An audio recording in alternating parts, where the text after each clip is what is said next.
Good evening and welcome to Gonna Short. Today we're going to talk of rare earths in India and how to escape from China's rare earth trap. Well, I started off by thinking let me confine myself to the rare earths in India, and then I thought I must talk about that issue of land being used by defense and all that. And I somehow got into it and I found this second topic, it evolved sort of, and I found it fascinating. Then I said, okay, let's see how do you get out of this trap? Because at this point of time, we are not in a trap. Let me be very clear. We are not strung. Whatever is happening in the rare earth world between USA and China doesn't affect us, at least directly. Right? Indirectly, it does, but there are methods of getting out of it. And I said, look, you have to understand how to get out of it. It's just not giving you a policy prescription that look, ऐसे कर लो तो ये हो जाएगा. No. Understand how to get out of it. And there are very interesting things which I discovered. And the story starts in Myanmar of all places. Okay. And so we'll go ahead with what I first talked, rare earths in India, and then we will move ahead. I'll start again with this, periodic table.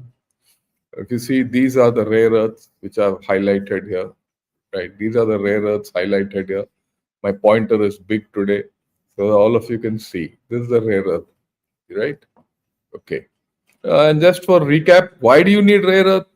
Because it has very high density, it's very hard, it's got a high melting point, it can withstand a lot of heat, high conductivity, and high thermal conductance. Very important in computers, chips, and magnets for generators and things like that. You need it at almost in all drives, everything you need. I mean, this is just a recap. Basically, two types of rare earth elements, which I said so in the last time. One is the light REE and other is the heavy REE. Okay. And we should dispel. Rare earth is not that rare. Okay. It's available all over the country. It's available all over the world. Okay. The problem of rare earth is it's not available in a quantity where you can extract. Like it's not in an iron ore or a copper ore and you have a rare earth or ONA. Cerium, one of the rare earths, right? This is the one, right? Is the most abundant. There is more cerium on earth than copper or lead.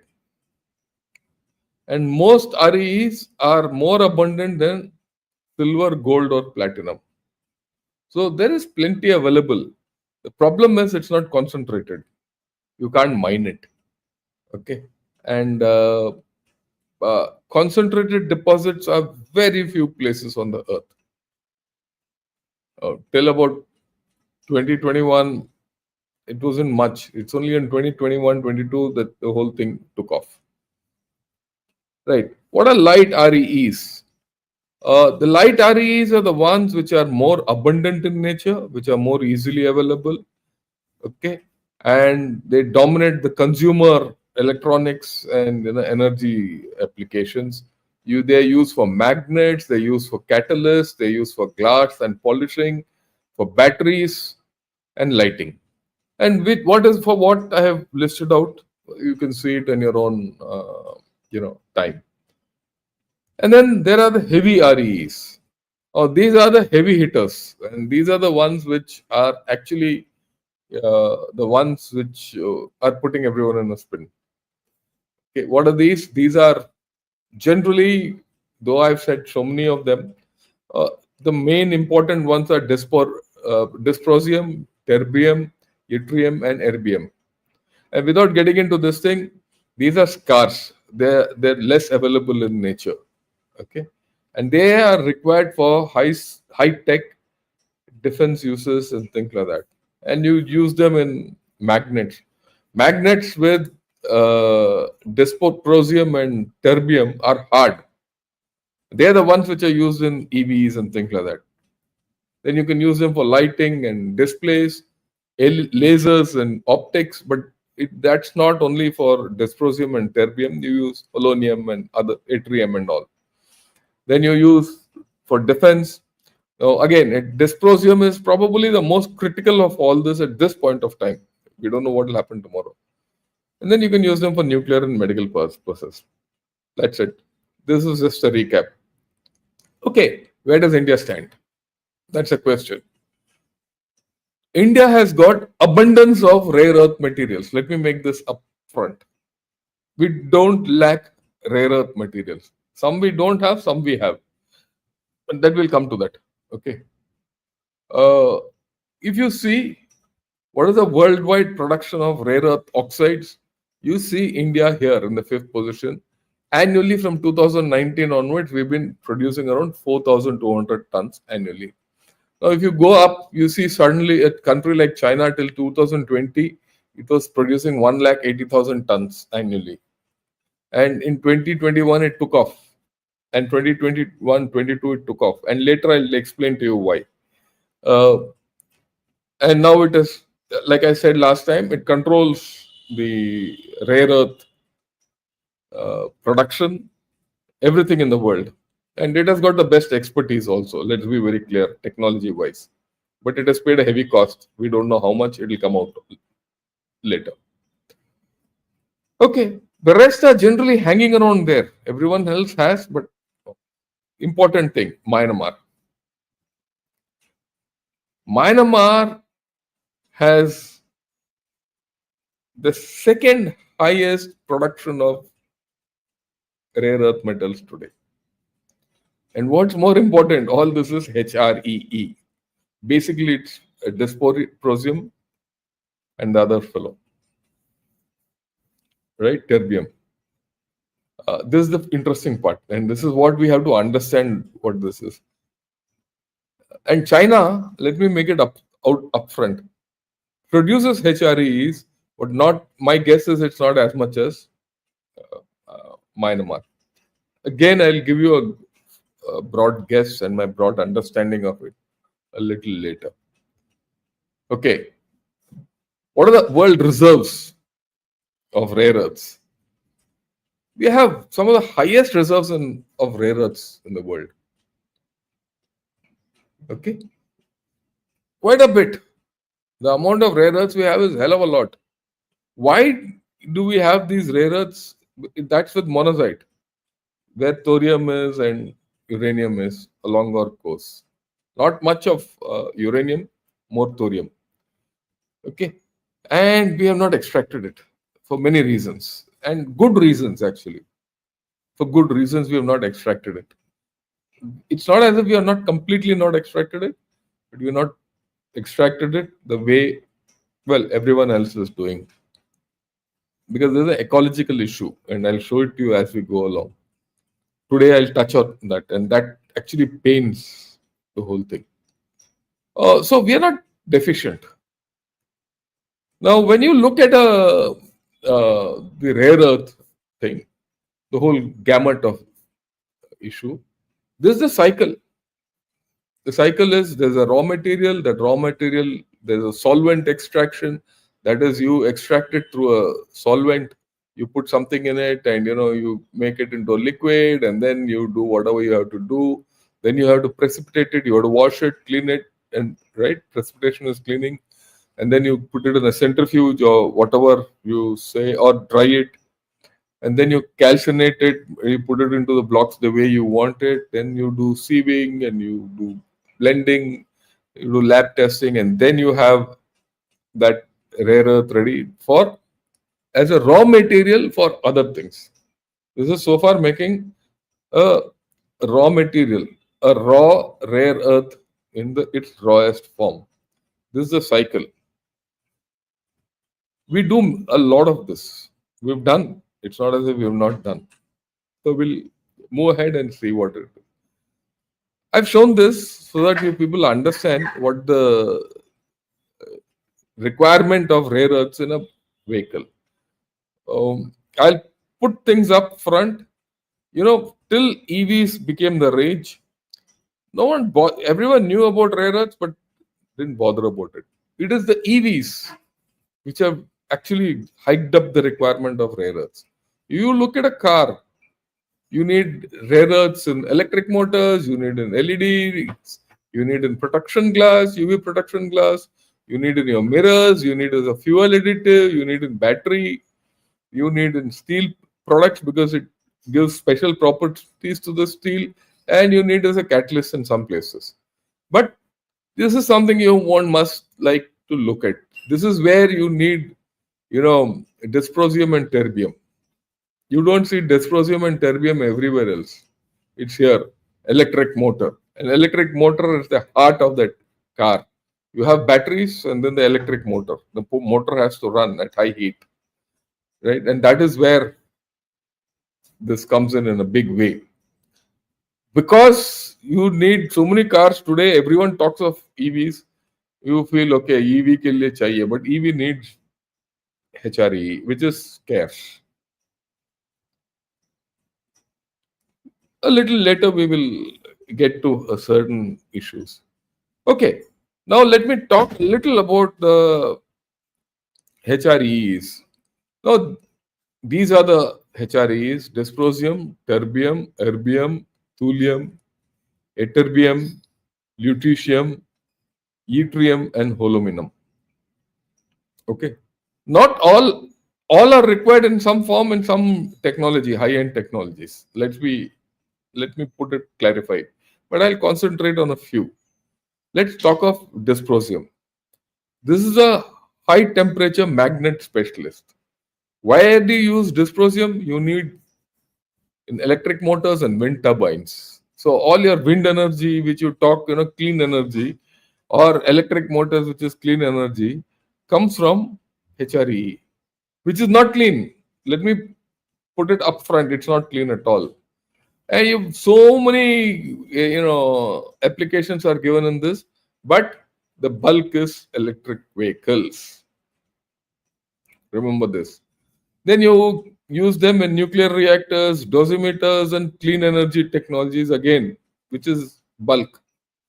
You see, when you use dysprosium in a nuclear reactor, you need very little of it. And incidentally, for that, India is self-sufficient. We have our own dysprosium plant, and we make enough for BARC, Baba Atomic Research Center, and our nuclear thing. We don't need anywhere from anywhere else. What you don't have is for EVs, and EVs, and that is the bulk. And this demand is going to rise significantly. Why? Because you have adopted electric vehicles and renewable energy systems as your key goal. Okay, so this is what you're looking at. Right. The second is terbium. It's a luminescent powerhouse. Where do you use it? You use it for lighting and application displays. You use it for fuel cells. You use it for sonar systems. High end, generally, but you need it. Okay, but you need it for energy efficient fluorescent lamps and LEDs. You need terbium. Again, comes back to when you say green technologies, you need terbium. Okay. Then holomium. Holomium is the magnetic field master. So when you want very strong magnets, you want lasers and optical isolators, medical applications, high-end stuff, you need this. I just listed 3. There are more. I mean, 3. I'm only discussing 3 HREs. Okay. This again, we are not in short supply, but there's enough to go around at this point of time unless something new comes up. Okay, what is the resource base which India has? We have adequate quantity of rare earth materials, the light REEs, lanthanum, cerium, praseodymium, neodymium, samarium, gadolinium. Okay, and we have some yttrium and dysprosium. We have. It's not as if we don't have. Right? We have. This bit, in fact, it is just lying. We have to pick it up. The last two are difficult, yttrium and dysprosium limited. The rest we have.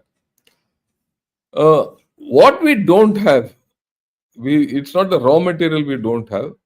We don't have the thing to produce, process, and use it up the value chain. We don't have. Okay. You call it the upstream chain or the downstream value, that's the same thing. Okay. We just make the oxides. Basically, these are converted into oxides, rare earth oxides, and used in various applications. So we don't have value added systems at this point of time. It should change. Okay. We have something called IREL, Indian Rare Earths Limited. Now, Indian Rare Earths Limited is a public sector undertaking under the Department of Atomic Energy. It's been in existence, interestingly, from the 50s. It existed for a long time. Then, in between, it was closed when China, flooded the market, all that. Then some warning bells started ringing, so we restarted it. And now we are taking it up the value chain. So this is a small clip. It's a 4-minute clip. It's a clip which I've downloaded and repatched. Yeah. The original clip is about 15-16 minutes in 2 bits. So I've done some mix and match, put it together, 4 minutes. Have a look. You'll get a good understanding about the REEs in India. Right? Now let me make it big.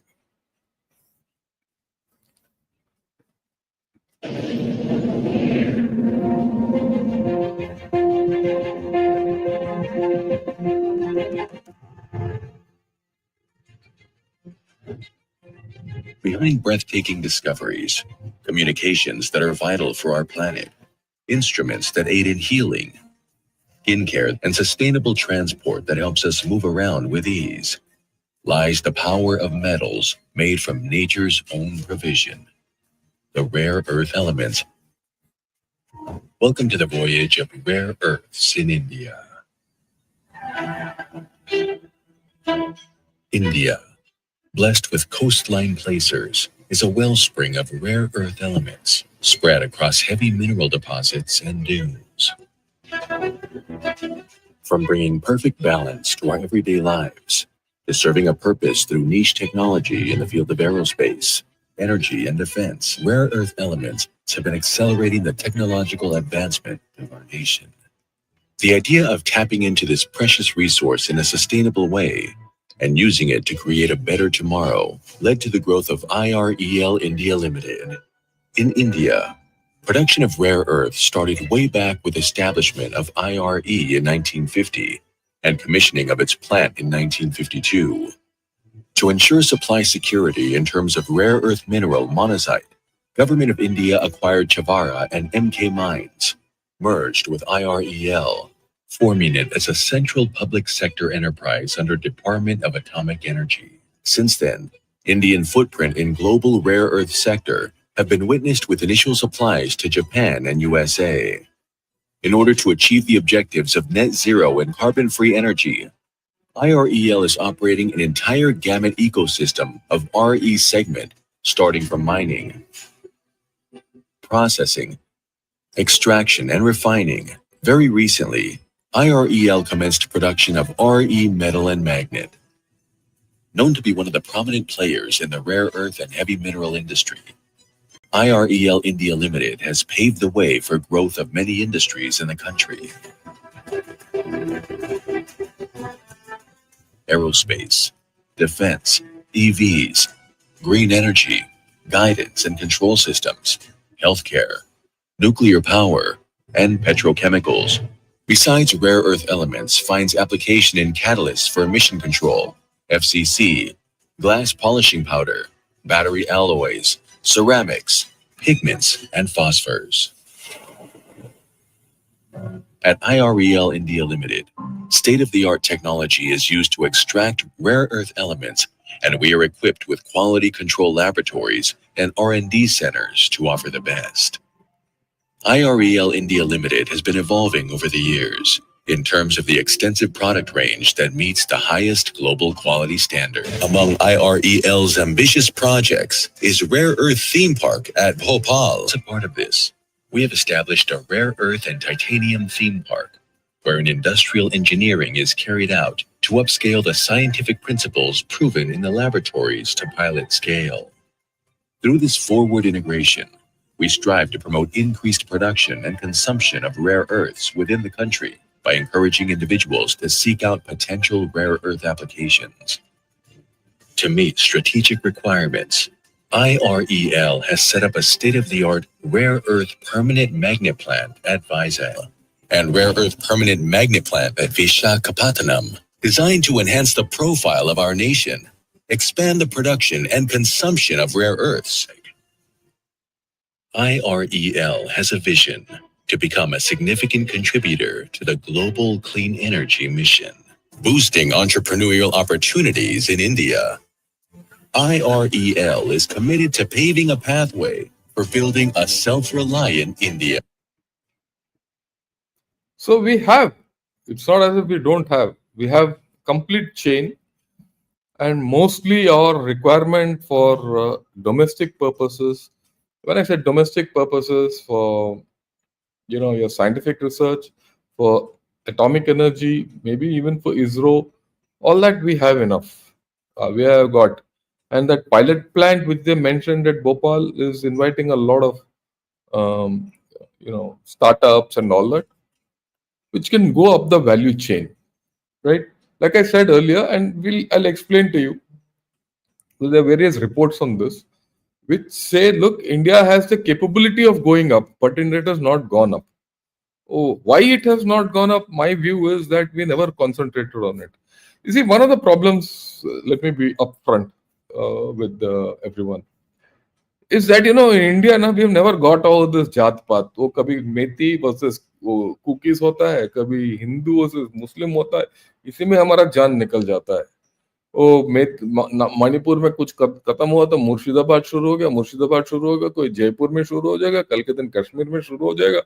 And we are more in sorting out these things, and we're not looking at what we need to do. We've had this bountiful thing in nature for so long, and we don't bother about it. हमें तो पता ही नहीं हम कहाँ हैं. Anyway, that's a different story. We'll talk of it some other day. But that's the fundamental problem. Our politicians are more busy sorting this out with really law, and all that, Supreme Court versus Parliament. That's where we get screwed. Okay, now let's go ahead. Now, in April 23, 2 years back, the concerned ministry put out a Press Information Bureau note, PIB note, on mining of rare earth materials. So this is that PIB note, and what are the major things which they've put on this? They said, look, we have got the 5th largest resources in the world. There's no doubt about it. But our resources are lean in grade, and it's tied with radioactivity. Why? Because most of our resources of rare earth materials are in this part of monazite where there is uranium and what's that? Right? Thorium. So there is radioactivity involved. So it's not easy to handle what we have. And there's more of LREs than HREs. HRE is not available in extractable quantity. That's a problem. And we have to live with it. Okay. Then there's a long drawn out ecosystem for making this up. I've shown you that cycle. And we've never gone that route. Somehow we've never invested into that. We are very happy to make this oxide and sell it off. Incidentally, there are reports which I've read where we sold oxides to China also. Some to different places. Japan. Japan is a major thing, and I'll talk of Japan a little later. Right. Yeah, so like I said, you don't have upscale facilities making magnets and all that and research for that, because a whole lot of research goes into this. And no one will give you this research. No one will give you this technology. You have to develop it. Another problem with India, which we need to understand, we have to get out of it somehow, is we are more software oriented. Every guy wants to do software. Everyone wants to wear a white collar and write code. It doesn't solve the purpose. You have to get on ground and solve things. You have to make things happen.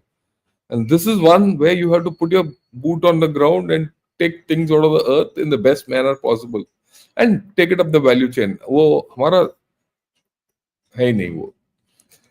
Okay. Then he goes on to say high value rare earth materials are dysprosium and terbium, which I've said already. They are not available in extractable quantities. Yeah. Now the interesting thing is we have neodymium and praseodymium, and we are extracting them to 99% purity, which is good. We have plenty of it. Many countries don't have, and many countries might not have the technology to do it. Yeah. We have the capability of from ore to metal extraction in the light earth resources. I mean, LREEs, light rare earth elements. Okay, this is another article which I saw a report which says we don't, we do everything in the preliminary process, but we don't take them up the value chain. That's what we have all low margin products without valorization. Now, China has for long. China also didn't have technology to start with. So but China has the biggest amount of rare earth ores, or rather, which is being extracted. They have the biggest light REE, light rare earth element ore, is in a place called Bayan Obo in Inner Mongolia. That's the biggest. But it's LREE. The HREEs is in a place in South China in Jiangxi province. Okay, I'm forgetting the name. You get it in something called the South China clay. It's only there they get HREs in the form they want. Now, at one point of time, China didn't have the technology. Interestingly, the technology was with the Japanese. So the Chinese used to send their ore to Japanese for a long time, and not from now, from 80s. Now, the Japanese then controlled with technology. Still, then China said, okay, I'll give you ore, but you give me technology. Why Japan was ahead? Because if you remember in the 90s and this thing, they were the ones who were producing color TVs and this and that and all that. They were ahead of everyone else in electronics. And they were ahead of everyone in electronics because they had this technology. It was only at that point of time, it was only Americans and Japanese who had this technology. Right? And the Japanese were getting rare earth ore and oxides from China. They taught them how to make the oxide and got it. And there was a huge black market those days in China. And it was unregulated. A lot of contamination, water contamination, everything, which I'll talk of a little later. Somewhere around 2000, China consolidated the whole thing. China, the government cracked down on that whole lot of illegal guys and put it under one corporation and organized themselves. But by then they've suffered. Even now, I think they're suffering. Right.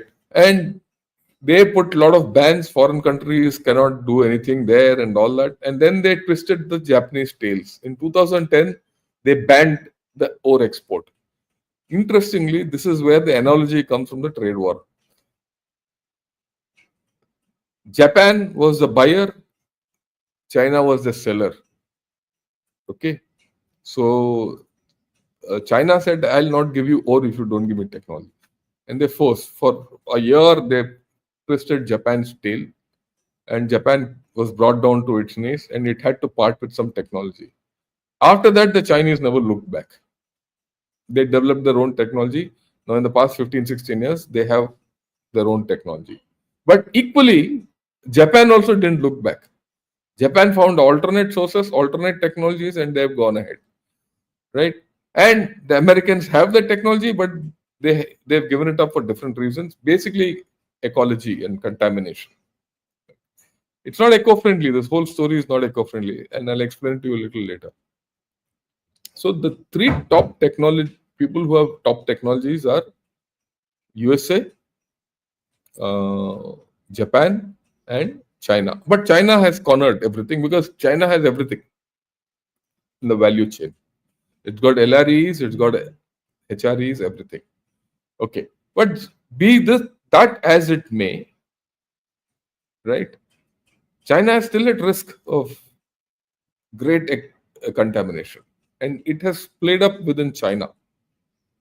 Let's not have any doubts. China is probably paying a heavy price for all this. Only thing now, China is now more dependent on extraction ores from outside. Except for that one in Mongolia. Mongolia, they're not bothered. Because Mongolia, they don't consider it as hand, no?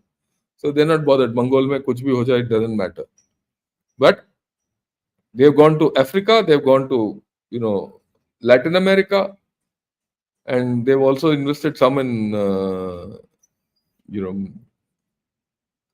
Australia to get ore. And they have the value chain to make it up. There's another interesting thing. In Brazil, there's a ore. That ore, there is a mine.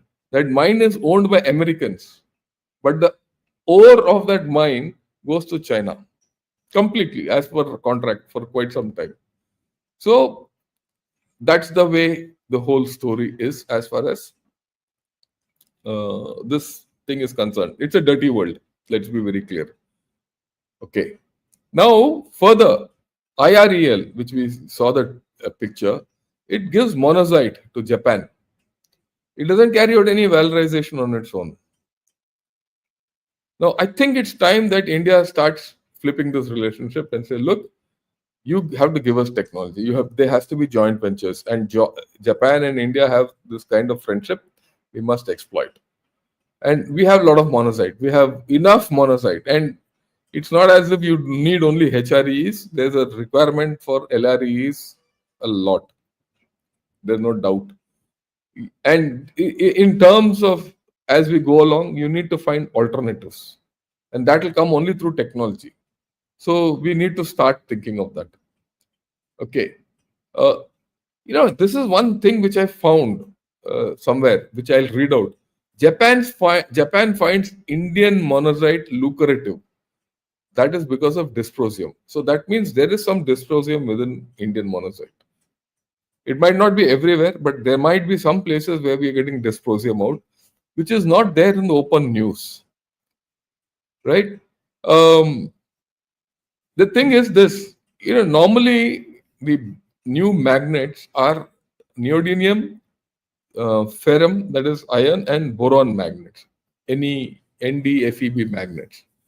Now, when you put dysprosium in this, it becomes the higher end magnet. You put something called samarium in it, it becomes a low end magnet. But they're not actually low end, but they are also used for many things. But they're not exactly the high end applications. And we have this. See, this is what I've written. Dysprosium is the key difference between low NdFeB and high grade ones. Okay? Right. You can realize economic benefit if you can separate dysprosium out through better techniques. You need some better techniques, which I'll talk of a little later. Like I said earlier, we make enough dysprosium. There's a dysprosium plant, which was mentioned also, through which we give to bark. So we are self-sufficient for our strategic purposes. It's only for commercial purposes which we are not strategic. Okay. We concentrated on this samarium cobalt magnets. This is used in space, ballistic programs, and many other places. And we are masters at it. But the thing is, the NdFeB magnets, which is with dysprosium, are twice as strong. That's the only thing. So for many things, you use it. For 80-90% of your requirements, you have this. And we have good progress on the complete value chain. And you saw those 4-5 processing thing in IREL. And we are setting up a proper samarium cobalt permanent magnet process, so that you have the complete supply chain, you're part of the supply chain to the end. And then you can make products and give it to people. You see, it's not that you have the metal. Once you have the metal, can you make products which are based on the samarium cobalt magnets and give it? Whatever, for whatever, whoever. That's where the money lies. And for that, you need investment, you need technology, and you need startups and this, which they're doing. That pilot plant, which is at Bhopal, is all about this. Are we doing it fast enough? Well, that's a question mark. Are we doing something? Yes. Do we need to do something faster? Yes. There's no doubt about it. There's no doubt about it. Okay. Now, there's this company called Toyotsu Rare Earths Limited. It's a Japanese company which is in Visakhapatnam, of all places. Right? They make all these oxides, which I've just shown you. Some on different, because different rare earths and different this thing have different applications. You can't get stuck on the fact that I have that, so I don't do anything else. So you have the whole lot, and we've done it. But probably we need to do more. This is their plant. Okay. So this is something which we need to understand. Now, how do you escape China's rare earth trap? What is a trap? Is China trapped us? At this point of time, no. Has China trapped USA? At this point of time, apparently so. If if USA doesn't get a way out, it's caught. But I don't think they're also in that kind of a situation. The situation might lead to another situation where the trap will get sprung or irrelevant. And there are methods of doing different things. If you do those different things, I think there's a lot of mitigation of this problem. And then China's hold on this rare earth will not be that high. And here comes the story. Now here, the twist is no more about rare earths, it's about geopolitics. I'm taking you into Myanmar. This is Myanmar. And this is a mine of a HREE in Myanmar. In the past 10 years, I'll give you figures later. Myanmar's production of rare earth has gone up from 0.2% to 14%. And this 14% is all heavy rare earths, HREEs. It's not LRE. So actually, Myanmar produces nearly about 70 to 80% of HRE in the world. So now you know why everyone runs after Myanmar. Okay, this is interesting. Okay, Myanmar is the world's largest producer of terbium and dysprosium. Okay, this is a fact today. This is a fact. Now I'm going to connect it to something else. What is QSHE?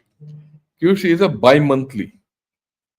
It comes once in 2 months. It's the core journal or the core outlet of Chinese Communist Party. This is the edition of January 24.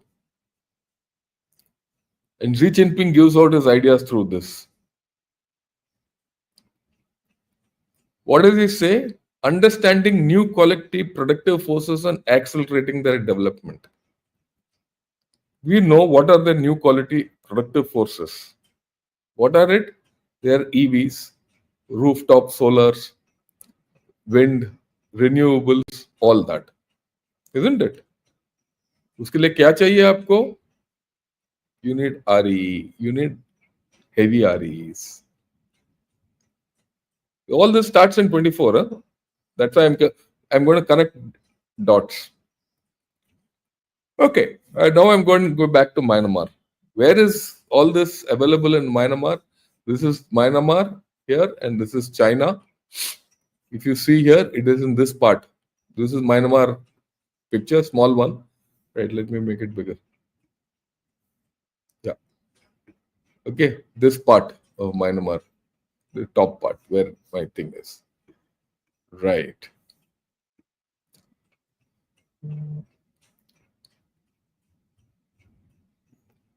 From 2009-24, Myanmar has been China's primary rare earth supplier. Before that, it wasn't. That's what I said, from 0.2% to 14%. Okay. So this is something which we need to understand. Right. Now, this is the process.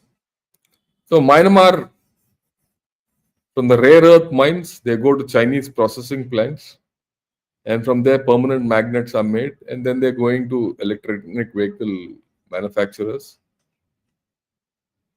or for wind turbine manufacturers. It goes, that's the route. Okay. Very interesting so far. Here comes the crux of the story. This is the import of, incidentally, Myanmar exports rare earth materials only to China, nowhere else. It doesn't have any other market. And they make only HREs. You see this growth of rare earth materials or HREs from Myanmar to China, except this 22, which was basically border closure due to COVID. Now, the interesting part is up to here, it's about 20,000. Suddenly, it's doubled. And it has gone even further this year, or last year. I don't have the figures, but what I read, it has gone up. It's gone up to 70,000.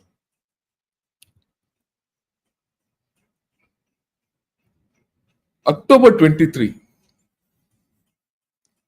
In October 23, this Three Brotherhood Army starts a new phase of civil war in Myanmar. So here comes the connection. 21, there's a civil war in Myanmar. Till the civil war was there, the whole government, everyone, the control of all this was with the government. Then the civil war happens, the military junta takes over, and it takes control of the mines. Takes control of the mines. And then suddenly, this is all happening in 23, 21, 22, 23. And then this Three Brotherhood Army starts off in the north, and there's a revolution over there, a civil war, which I've explained to you about drugs, this, that, all the 23. And the control over this entire area is loosened from the junta. The junta earlier and the government didn't allow too much production in that area. So suddenly that thing goes off. And then Xi Jinping comes out of this new productive forces, and this is all based on this. And all this HRE starts going from Myanmar to this. All this is planned. And the way I look at it, all this is planned. China has done it beautifully.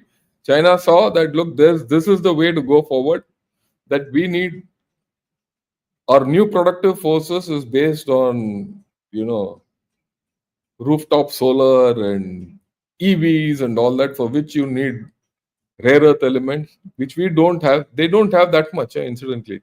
That's all in Myanmar. Myanmar, this is under control of the army. The army will not let it go, and the army was not very clear, happy to give it. So they instigate a revolution. The revolution happens. Myanmar army is busy. These chaps are busy, and they do local deals, and material is flowing around. So you see the story. It's all in, and you see the amount, of import which China does vis-a-vis others. If you see here, 24, their import has gone up because they have started getting some from Africa. वहां भी चल रहा है कहानी, right? So they want to concentrate the whole thing, and their whole story is EVs. Basically EVs. Now let's go into a mine in Myanmar to understand other issues. Now this is a mine. This is a photograph of a mine. You see, this is the leaching pond, and this is where the stacks are kept, because they have to stack it, put it in some manner, and burn it, and then put it all that right. Now these are the leaching ponds, washing ponds. Okay, and this is the aftermath. After you've taken off all the you've taken off all the rare earths from an area, this is how it is. Nothing grows in that after that. Now what happens? Are put on a hillside. This is a right. Pipes are put on a hillside, and some material, chemical is pushed into this. There's a pipe put horizontally in. There's a tank made, so the water comes out here, or the liquid comes out, and this is another this thing. So now let me explain this in clear. Ammonium sulfate is injected into pipes. Okay. Now, as the solution comes down the slope, it gathers raw earth materials. It's the ammonium sulfate which pulls that out. Okay. And then China is the one who developed this technique, and it did this in situ leaching way back in 1980s. And there is a widespread reporting of polluted watercourses, farmland, destruction of vegetation in Myanmar. I'm not talking of England or China. China mein jo hua, we don't know. Then nothing comes out. Once this leaching is done, you can't plant anything in the fields. You can't catch fish. Animals die if they drink that water. Why? Apart from the fact that you use ammonium sulfate at the top, you use something called oxalic acid to treat the rare earth metals. Once the draining is done from mountainside in those, and that oxalic acid is let go into atmosphere. I won't say atmosphere, wherever they're draining it out. And that oxalic acid is poison. It's poison. Period. Now, this is a report coming from, this report I've taken out straight from someone who's reported on Myanmar in detail. And this report is not one, there are about 8-9 reports of various varieties. Workers complain of coughing, numbness, skin conditions, kidney issues, health risks from the chemical cocktail used in these mines. Okay. Now you will say, sir, where is all this nonsense going on? I showed you that areas, which I'll go back. This is a place. Now let's go into these areas. This is a place called Chipwe and Pangwar, and the other place is called Momak. We'll go to those and see how things are. Yeah. Now, this is Myanmar.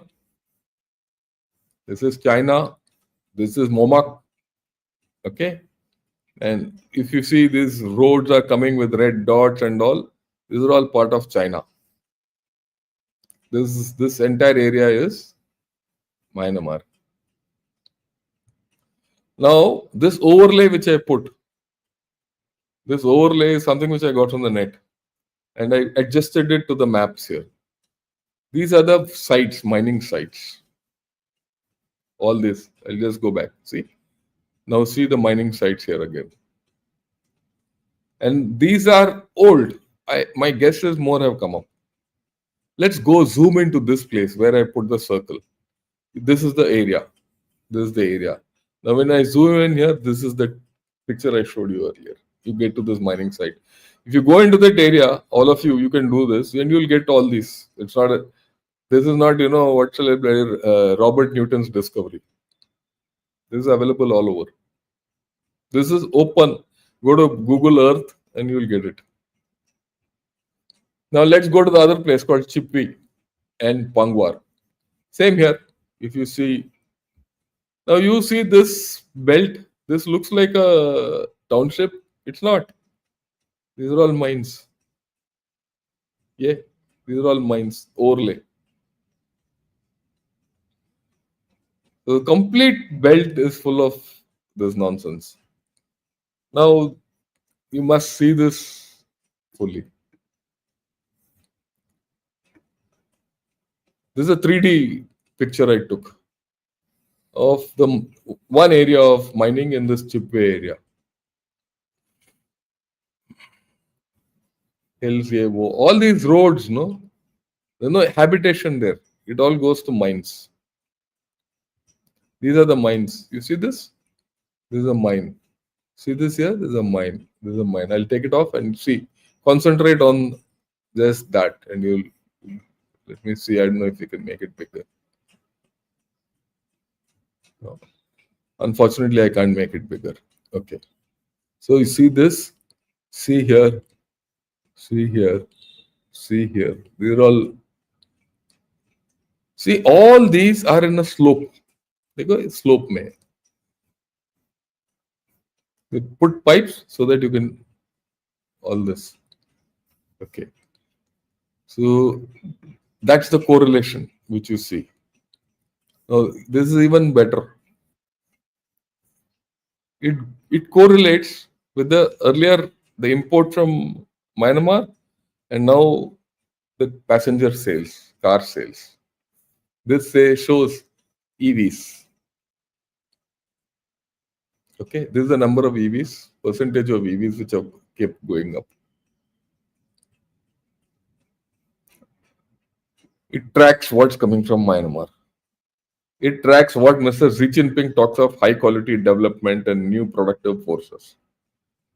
All this comes from Myanmar, HREE, at the expense of Myanmar. See this, and see this. Okay, I'm sure the Chinese are already fuming at me. There's nothing connected unless you connect them. When you connect them, everything comes out. This is not my imagination. It's just that I started seeing these graphs and suddenly there it is. The growth in EVs, the import from Myanmar, new productive forces, there's nothing special which China has done.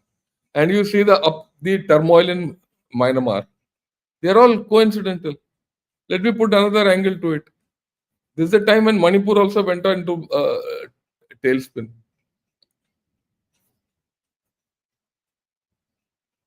Forced us to look inward.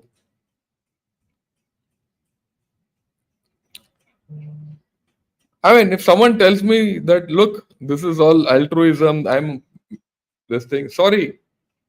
I suggest you guys, all of you are seeing this, please give it to all your friends. What's happening? Now, see the same graphs which are going up. 21, 22, suddenly everything starts taking off in all over the globe. Okay. Now let me come to what should we do. This is the crux of the problem, isn't it? What should India do? The first question we have to ask for ourselves, are clean energy systems really clean? You see the amount of contamination, everything. So if they're not clean, is there a requirement to prioritize what we should use and what we should not use, how much we should extract and how much we should not extract? If we tell to ourselves blindly that no, we should also extract whatever we have, then we'll be fools. We'll be lost. We can't afford it. We don't have that kind of land where we can afford it. Or you can't handle the sickness. And I'm sure this will be one of the problems which China is facing.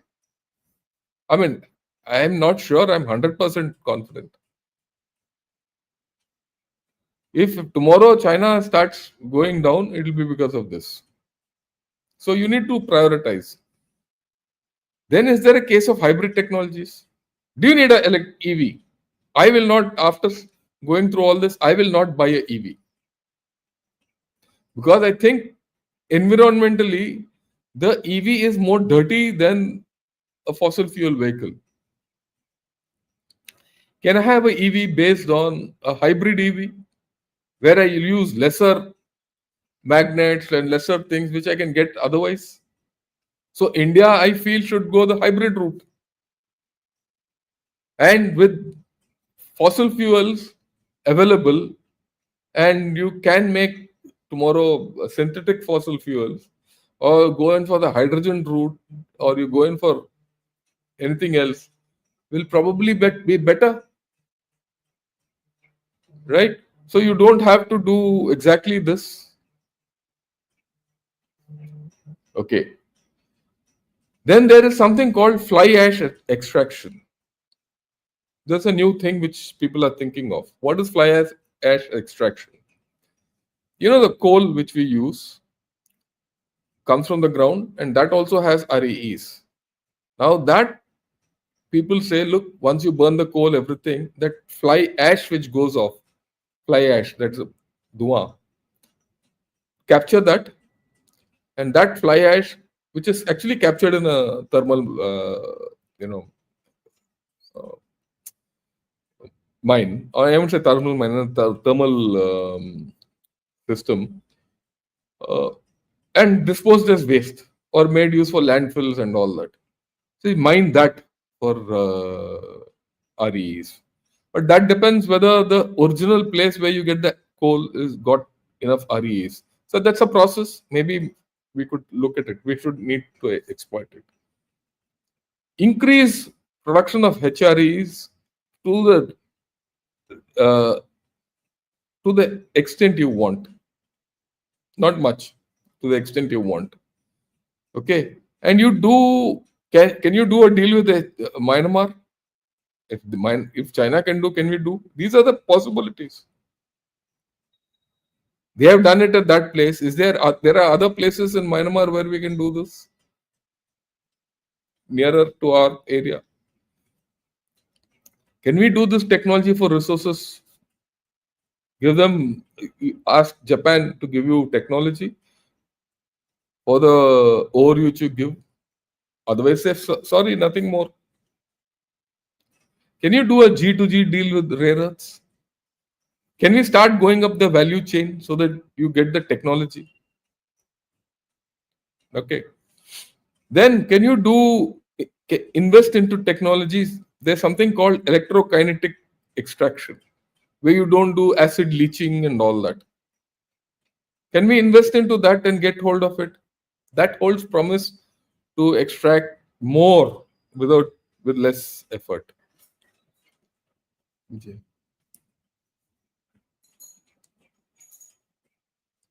Right? Can we start? Can we stop relying on a single source of supply? Can we say, okay, can we do a consortium with USA and Japan and Australia and India? Quad? Can Quad start looking at rare earths? Can you exploit new sources? There are some sources, they say, in Madhya Pradesh and Rajasthan and all that. Sands. Can you start looking at it? Can we invest into recycling? After all, if there's a mobile phone, this has got REEs in it. When I finish off with it, I'll throw it off. Is there a way to extract that RE from this? Take it out. After all, this glass, it's got a glass, isn't it? This glass, some magnets inside will have REs. The same thing with cars. So when you sell a car or finally take it to someone, can we set up a place where you rip a car apart and take all these out for extraction? Start the process, because you still don't have that many EVs. You still don't have that many electronic equipment, from which you can not extract. Lot which has gone, it has gone. But can you start doing that? I mean, when you do recycling, waste disposal has to be attractive. So, I mean, these are some of the ideas. My firm thing is that it's time to jettison the electronic vehicle route and go in for hybrid. Hybrid are better off. It's not that you're completely doing away with EVs. You are using still EV technology, but you don't need so many rare earths. That's the thing. I can see a lot of Chinese are talking, oh no, this is biased and all. But this is the way I think we need to look at it. Now I'll take question. I hope if people have liked it, if you liked it, send it to everyone whom you know. Right? And this is a very important topic for India. I'm glad so many of you have joined me today. I hope you learned something out of this. And yeah. So let me talk to a question. Yeah, subscribe to Gunner Shot, please. Also join in as members. I'll be grateful to all of you. First, let me say thanks a lot for this contribution. So nice of you, Jinka Mamu. Grateful to you. Okay. Now, have we explored the Northeast? I'm sure we will find the area extremely resource rich. It would help develop that region and might help Northeast people also become prosperous and peaceful. To some extent, I agree with you. To a large extent, I might not agree with you also. Why? I mean, I'm not, your fundamental idea is right. But contamination. And our side of the Northeast is more populated than in Myanmar. Okay, we have developed the area more, people have multiplied more and more development. Now you have to weigh, and these water systems will get into either into the Brahmaputra Valley or it will go into the Barak Valley. Now, if it goes into the Barak Valley, you are exporting, contamination even to Bangladesh. Apart from the fact that you will give it to those South Assam districts, plus Nagaland and Manipur. So we have to weigh that very clearly. Myanmar has got no control over that area. The Janta had control over that area. The Tatmadaw had control over that area. They didn't allow this mining to go ahead the way China wanted it. They balked at it. But now that this has happened, the way the things have changed. These people have done what they have to do. The government, the Tatmadaw doesn't have control over the northern areas. Abhi to China ke liye happiness hai. If you stabilize Myanmar and regulate the mining process out there, a lot of things can be done still. Okay, that's the way I look at it.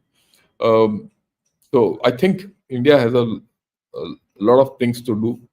I think India, again, the Quad countries have to get together and tackle this whole problem. Yeah, oxalic acid blinds oxygen. It's a poison. Simple as that. Yeah, so apart from the fact that there is a road that connects Tibet to Xinjiang, okay, what else is the reason that oxygen is important for China? Is it fresh water? The tactical advantage will India get of it? Reclaims? What do you think? Look, the fresh water there is very important, especially the Sakshgam Valley and all. Semiconductors manufacturing, you need good water. That's it. Otherwise, the value of that whole place is that road only, nothing else. There's nothing else. It's that road which connects. If that road is not there, the connection across oxygen is not there, then China can't control Tibet or Xinjiang. If there's no connection at the top, then they have to go from the bottom only. And if some problem starts at the top, you can transfer the problem across without roads. but you can't transfer the solution without roads. That's the only thing. Water, definitely, they are looking at water in this Xinjiang area, in Hotan and all those places for semiconductors. They might be looking at it north of the Karakorams also. But definitely Shaksgam Valley, they are looking at it.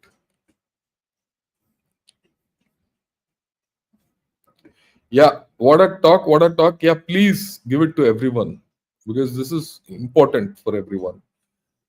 I am not the. I saw one, video. They said, "Oh, India has got rare earths, and tomorrow will become a rare earth power and all." That had something like 20 lakh views. यार ऐसे झूठ बोलने से क्या है? ऐसे झूठ बोलने से ना हमारा देश आगे नहीं बढ़ेगा. भले वो channel will get money. We should know what we are doing in India. That's the major issue. Yeah, in tremendous value in geopolitics. Yes, see, this is where technology and geopolitics melds. So when I talk with the base of having, I think reasonable understanding of science and technology, and then I put overlap this geopolitics and other things before I speak. Putting it mildly, these idiots in Myanmar are cannibalizing their own country and natural resources. They were not. All this has been engineered. That's the way I look at it. Yeah, Chinese communists come to this family channel just to get their ass burnt by facts and then cry bias, bias. My no, yeah, they are not doing God's work. They're doing communist work. If we do God's work, they wouldn't have done. Right? Okay. How could he do such? This chap is a communist and do such planning. Isn't he supposed to be too stupid to do that? No, he is not. He's not so stupid. He's an engineer. Okay. शैतान है वो. आज के दिन में ना अगर दुनिया में कोई शैतान है तो वो जी जिनपिंग है.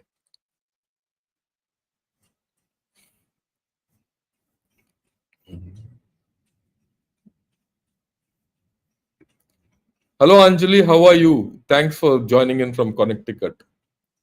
Okay. Yeah, carrying out research in frontier areas is probably fraught with high probability of failure or system does not reward serious research. I agree with you. That's one of our banes. Right. Yeah, no bots today. There are. You've seen them. And TechCast, Bangladesh has dark matter also. I agree with you. Yeah.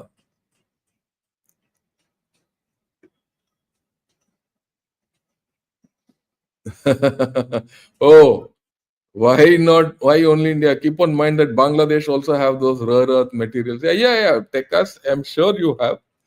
You must develop it. You and Yunus must develop it and be happy. We would be very happy if you progress, but knowing what you people have, what will you do with it? I don't know. Xi Jinping is making an effort and traveling to neighboring countries at this age, and not a word of appreciation from your side. Please let us know why so. I told yesterday I spoke, he's going all over. Actually, he had planned this earlier, this trip to Vietnam, Cambodia, and Malaysia earlier. This was part of the thing to show that, look, we are now getting out and we're going to do everything till Trump did what he did. So he's converted it into a place where he's building alliances. Everywhere he's gone, he signed some MOUs and said, in China is a stable neighbor, USA is not, all that. But let us see how it comes out.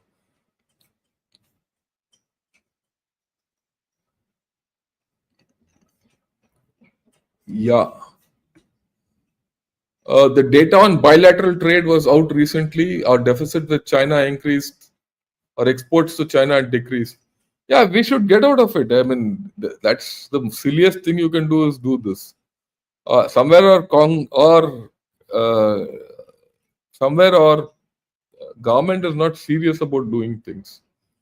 There are two ways of looking at it. If you have to export, you have to import. Look, overall, you have to see what you're importing is lesser than what you are exporting, then you're okay. If that is not there, then you have to rethink the whole story.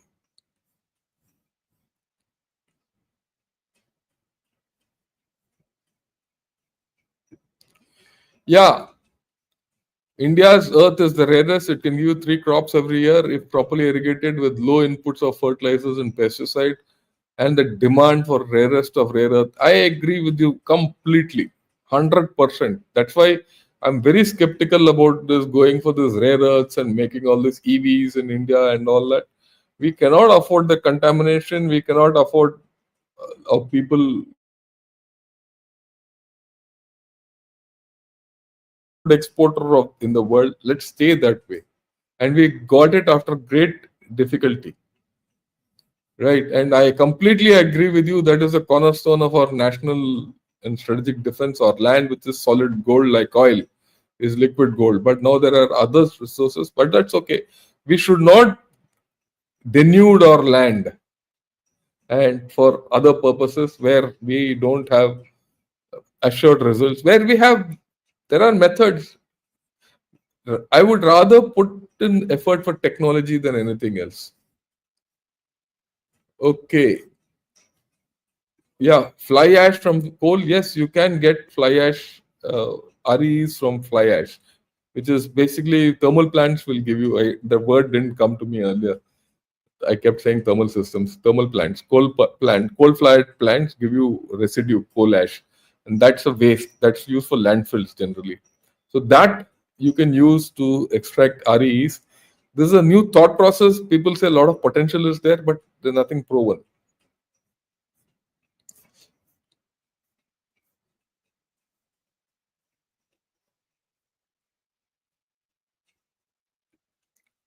Thanks a lot. I'm grateful that you've been able to come and listen. Yeah, so EVs are a Trojan horse for government, especially in the West, to take away people's freedom and go back to feudalism. EV, it can be geofenced, and yeah, that's the problem. We shouldn't. I don't think EVs is the way forward.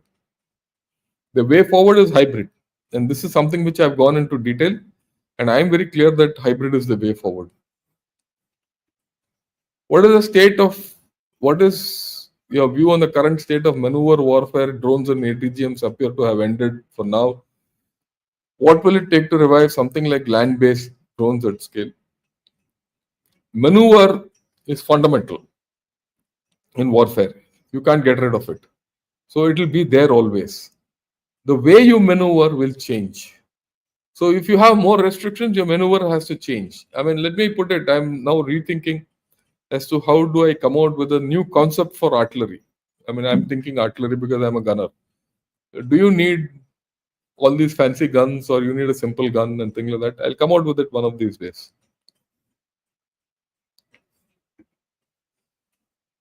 Pakistan army trying to make a rare earth deal with America should be buried. No, we shouldn't bother. Let them do what they want.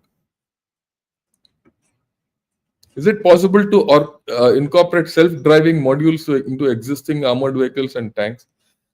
Yeah, all this is waste of time.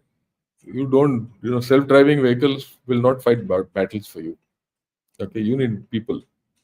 These are all fancy things, and they're too costly. Costly technologies with no value, right? That's the way I look at it. Yeah, we are done with all people who have joined us. So grateful to all of you who have joined. And I'm, again, I think today I've clarified a lot of issues which are of merit. Please spread it to all your friends and, subscribe to the channel and join me as members. Thank you. Good evening and Jai Hind to all of you.